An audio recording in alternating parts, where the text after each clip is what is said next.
네, 계속해서 말씀에 우리 삶을 비춰보는 시간, 우리의 말과 행동을 주님께 맞춰가는 아름다운 조율의 시간입니다. 한낮의 큐티 이어가죠. 오늘은 신암교회 권태일 목사님 자리하셨습니다. 어서 오세요. 안녕하세요. 반갑습니다. 네, 목사님 반갑습니다. 한 주 어떻게 잘 보내셨나요? 네, 덕분에. 예, 저희가 또 부활절을 보냈고요. 네. 예, 그 이후 시간 지금 보내고 있는데, 네, 한 주가 오늘 벌써 목요일입니다. 그러게요. 시간이 너무 빨리 가는 것 같아요. 예, 이제 날씨도 점점 더워지고 있고, 네. 그렇지만 우리는 또 이 시간 말씀을 통해서 네. 좀 시원함을 느낄 수 있는 그런 시간 되기를 기대해 봅니다. 네. 이 시간은 고신총회교육원에서 펴내는 월간 복 있는 사람 교재로 함께 나누고 있습니다. 인터넷 검색창에 복 있는 사람 찾아보시면 오늘의 말씀 본문 확인하실 수 있고요. 오늘 본문 제가 먼저 읽어드리고 이어가도록 하죠. 오늘은 새롭게 단장한 여호수아라는 주제고요. 묵상할 말씀 스가랴 3장 1절에서 10절입니다. 대제사장 여호수아는 여호와의 천사 앞에 섰고 사탄은 그의 오른쪽에 서서 그를 대적하는 것을 여호와께서 내게 보이시니라. 여호와께서 사탄에게 이르시되 사탄아 여호와께서 너를 책망하노라. 예루살렘을 택한 여호와께서 너를 책망하노라. 이는 불에서 꺼낸 그슬린 나무가 아니냐 하실 때에 여호수아가 더러운 옷을 입고 천사 앞에 서 있는지라.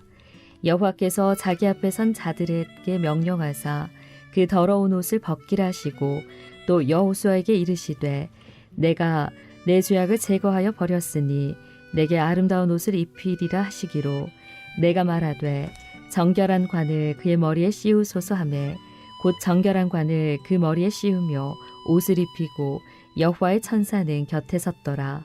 여호와의 천사가 여호수아에게 증언하여 이르되 만군의 여호와의 말씀에 내가 만일 내 도를 행하며 내 규례를 지키면 내가 내 집을 다스릴 것이요 내 뜰을 지킬 것이며 내가 또 너로 여기 섰는 자들 가운데에 왕래하게 하리라. 대제사장 여호수아야 너와 내 앞에 앉은 내 동료들은 내 말을 들을 것이니라. 이들은 예표의 사람들이라. 내가 내 종싹을 나게 하리라. 만군의 여호와가 말하노라. 내가 너 여호수아 앞에 세운 돌을 보라. 한 돌에 7눈이 있느니라.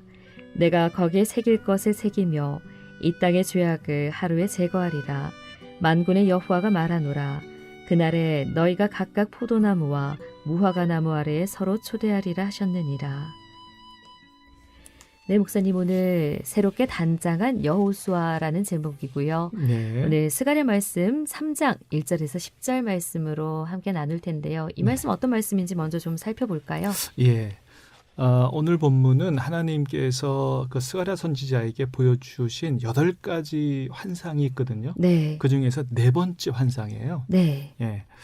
4번째 환상인데 이제 여호와 앞에 선 대제사장 이런 오늘 제목은 새롭게 단장한 여호수아, 그죠? 네. 새롭게 단장해서 하나님 앞에 서게 된다. 이게 다시 말하면 바벨론 포로에서 돌아온 이스라엘 백성들에게 하나님이 영적 지도자인 대제사장을 네. 세워주신다. 이제 이런 내용입니다.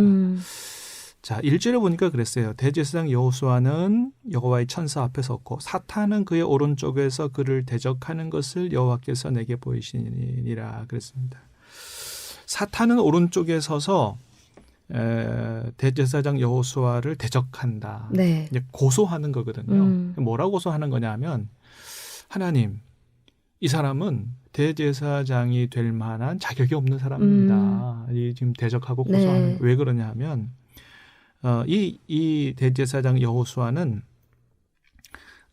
이 유대인들이 이제 바벨론 포로 70년 만에 돌아왔잖아요. 바벨론 땅에서 태어난 사람이에요. 바벨론 땅은 유대인들에게 이방 땅은 부정한 땅이라고 여겨지는 그런 곳이거든요. 네. 그러니까 부정한 곳에서 태어나고 거기서 자란 사람이다. 부정하다는 거죠. 네.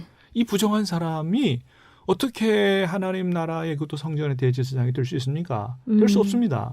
그렇게 고소하는 거거든요. 네. 자, 그런데 2절을 보니까 하나님이 사탄에게 그러세요. 사탄아 여호와께서 너를 책망하노라. 그 자격이 없는 여호수아를 책망하는 게 아니고 네. 사탄을 하나님이 책망하신다는 거예요.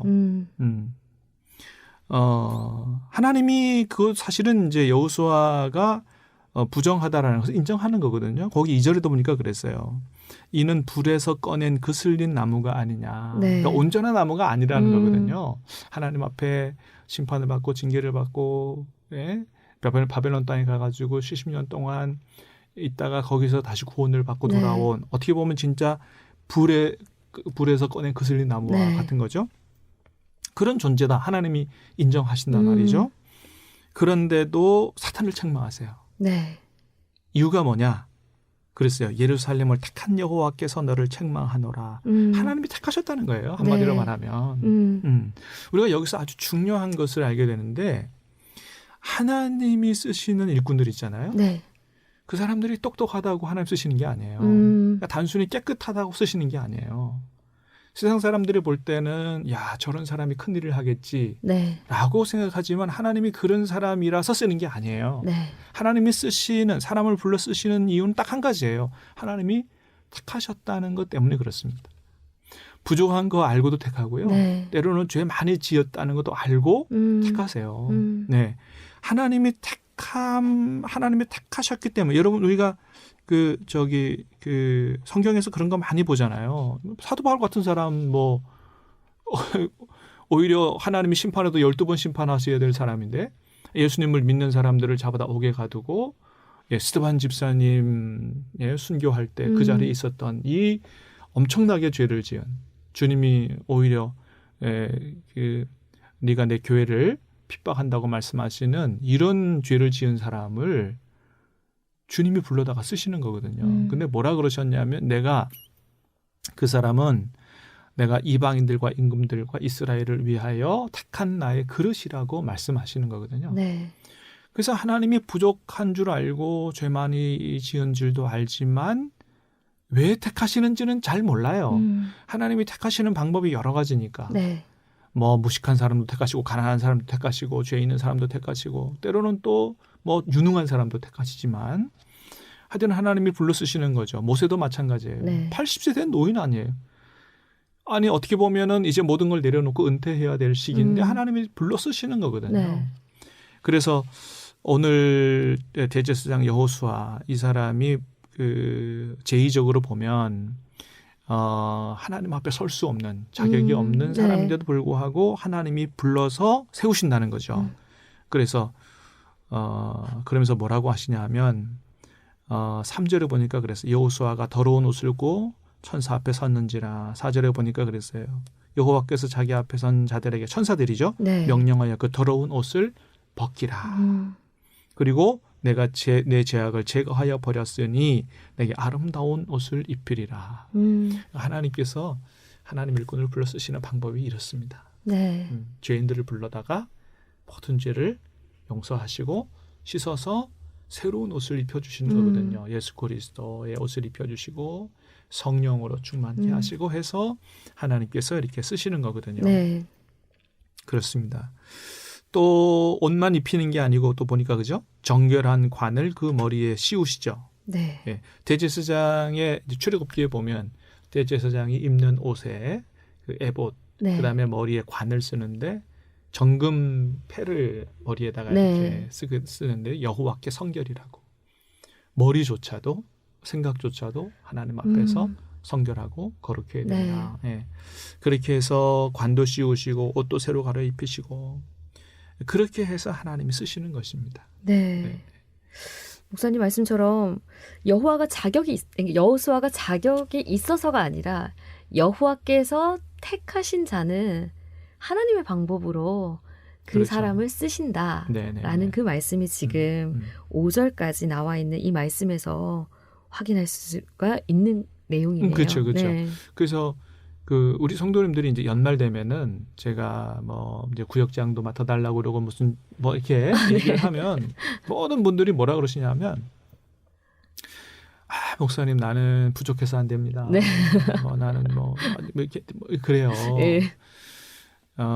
그런데 하나님이 이제 불러서 일꾼을 쓰시는 방법이 그렇잖아요. 뭐 능력에 대해서 다 쓰시는 게 아니거든요.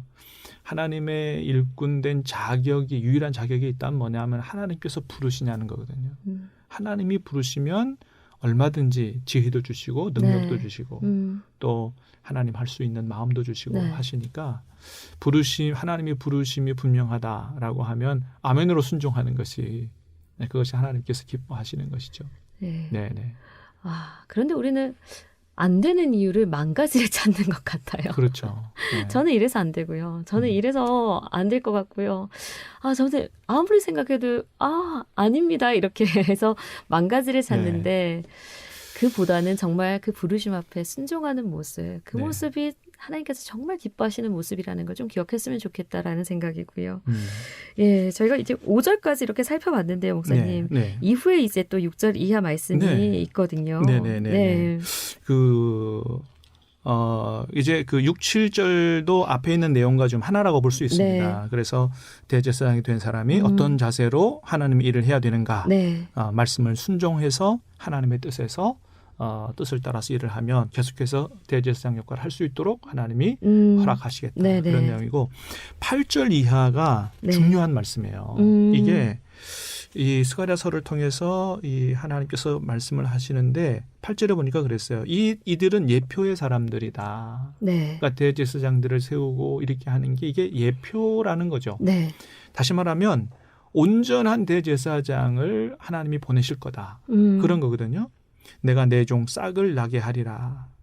내 종, 그러니까 내 종, 그다음에 싹. 이 싹이라고 하는 단어는 구약 성경에서 메시아를 가리키는 전문 용어예요. 네. 이사야 11장에도 그런 얘기 하셨거든요. 이새의 줄기에서 한 싹이 날 것이며 이게 메시아 예언이거든요. 이사야 52장에서 그랬어요. 그는 주 앞에서 자라나는 연한 순 같고 이런 싹, 순 네. 이런 것이 이 메시아를 예언하는 아주 중요한 이야기인데 오늘 본문에서도 하고 계시죠. 네. 이 스가랴 선지자가 활동하던 시기가 예수님 오시기 전 약 한 500년 전이거든요.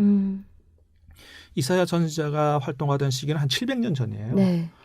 근데 이게 굉장히 놀라운 사건인 거죠. 우리 이제 그 종려주일 때 많이 선포되는 말씀입니다. 스가랴서 9장 9절이거든요. 네. 하나님이 스가랴 선지자를 통해서 뭐라고 말씀하시냐면 예루살렘에 따라 기뻐할지어다. 보라 내 왕이 내게 임할 것인데 그는 겸손하여서 낙이 곧 낙이 새끼를 타고 갈 것이다. 네.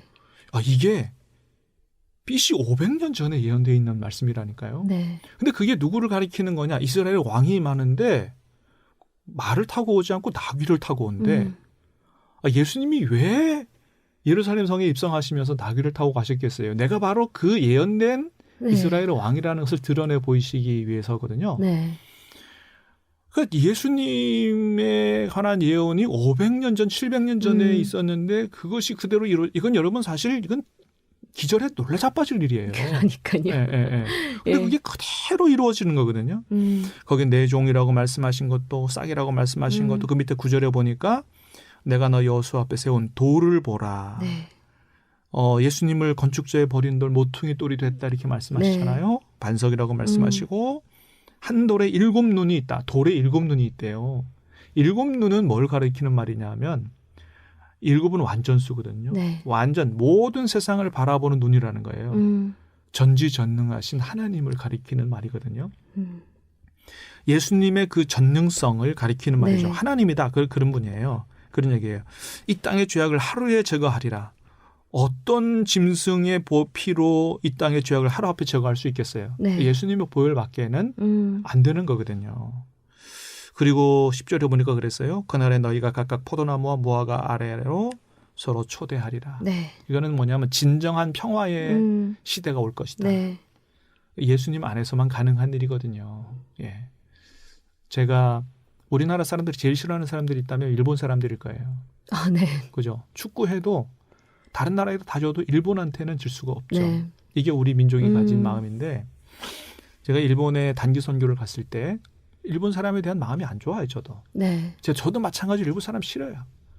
근데 일본 교회에서 함께 예배드리면서 얼마나 많이 울은지 몰라요. 세상에 내가 그렇게 싫어하던 일본 사람들과 함께 하나님 앞에 예배를 할 수 있다니. 그때 일본 그렇게 미운 일본 사람과의 관계도 예수님 안에서는 하나가 될 수 있구나. 예수님 안에서는 정말 이런 모든 민족적인 증오의 문제도 넘어서서 다 다 포용하고 하나가 될 수 있구나. 진정한 평화는 예수님 안에 있구나. 이걸 제가 경험했어요. 네.